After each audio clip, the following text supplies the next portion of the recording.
You do it right now. You're doing it as you read this. You've done it over 20,000 times today alone, and you didn't even think about a single one of them.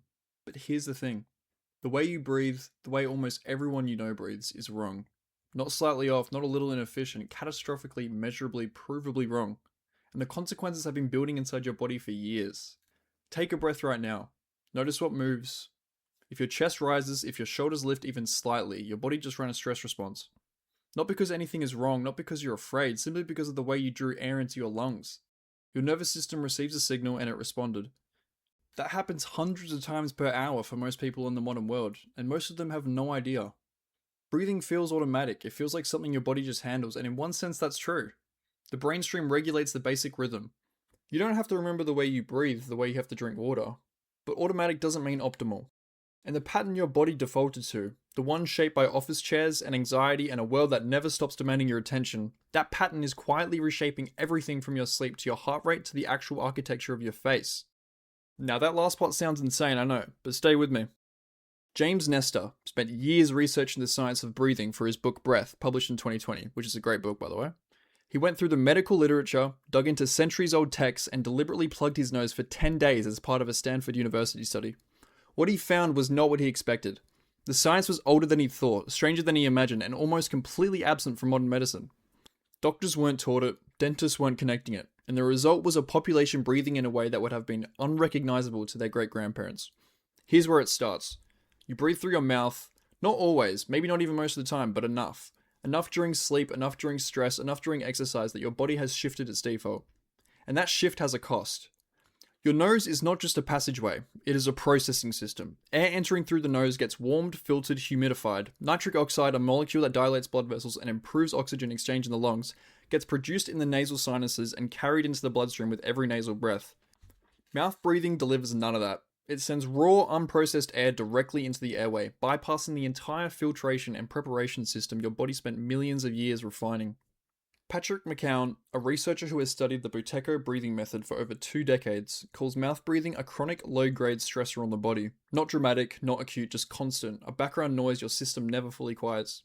Over time, that noise adds up in ways that shows up as fatigue, poor sleep, elevated anxiety, and a heart that never quite settles.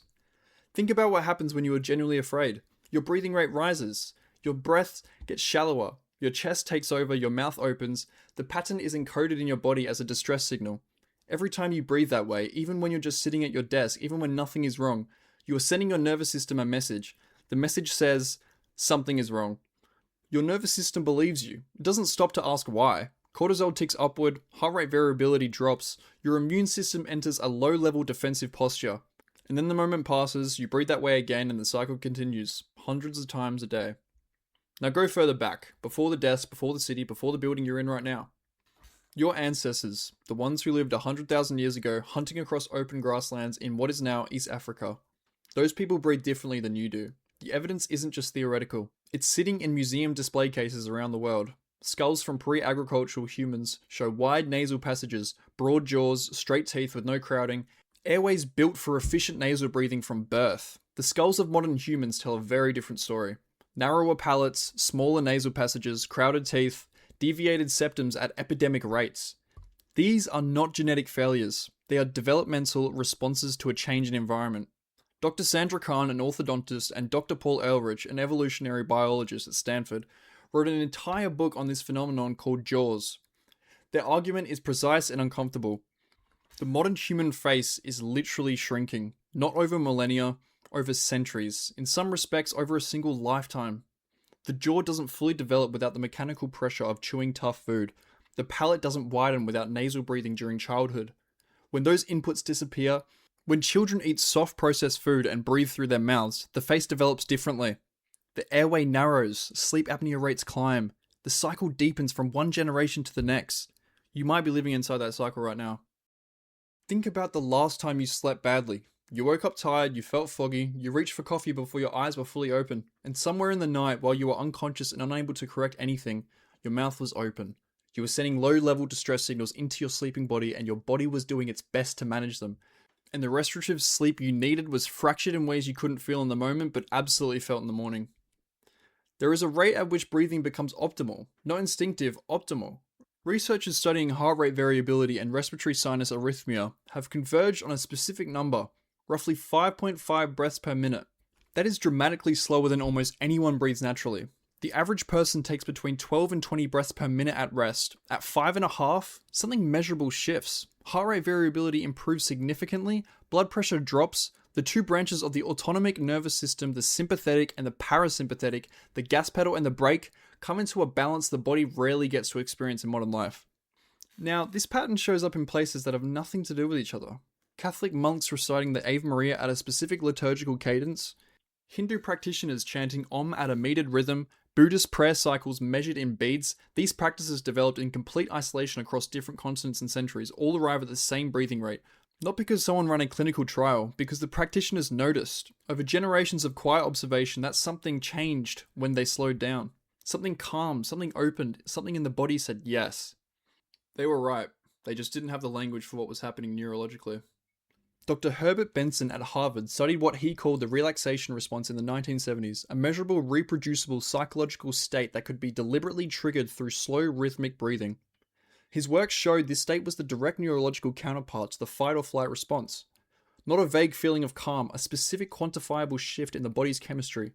Blood pressure decreased, oxygen consumption dropped, the brain shifted into a frequency associated with rest and cellular restoration. The body, given the right signal through the breath, chose to heal itself. That signal was always available, most people just never learned to send it.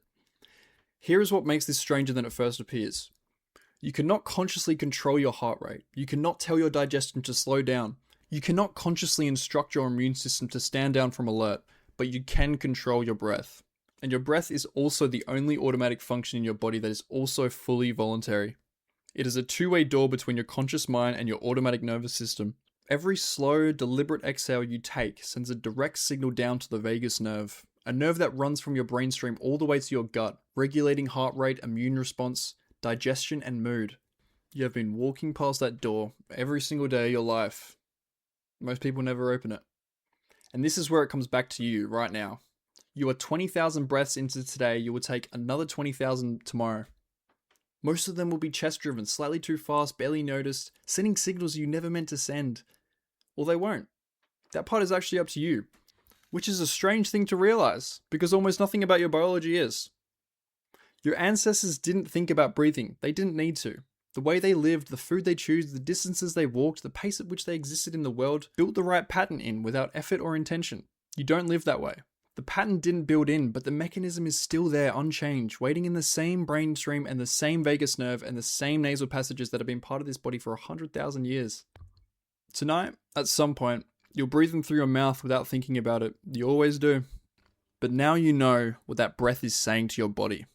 And you know what your body does with that signal. And somewhere in the back of your mind, you'll know what it feels like if the signal said something different. The breath you just took, the one you drew before you started reading this final sentence, that one was already different. Now it's up to you to make that change.